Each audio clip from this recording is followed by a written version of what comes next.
এই সেই সুন্দরবনের কেওড়া গাছ। এই দেখেন কেওড়া গাছের বাগান। এই দেখেন কেওড়া গাছের বাগান।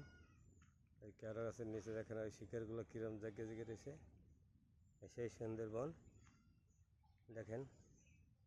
এই যে এই কেওড়া গাছের ফল রনি দাদা ঢাকা বসে আমার কাছে চাইছিল। দেখেন অসংখ্য কেওড়া গাছের ফল হয়েছে, গুড়ি গুড়ি দেখা যাচ্ছে।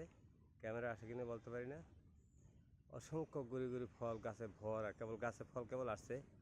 এই ফল খাওয়ার মতো সময় হবে আরও প্রায় 1 মাস 1.5 মাস পরে। এগুলা ডাল দিয়া বা টক পাক করে খায়। এই সেই কেওড়া গাছ। আর কেওড়া গাছের বাগান তো দেখতেই পাচ্ছেন, বিশাল বাগান সুন্দরবনের। পাশে আবার সুন্দরবনের এপারে আবার মানুষ বসবাস করে। ছাগল গরু টের পাইতেছেন।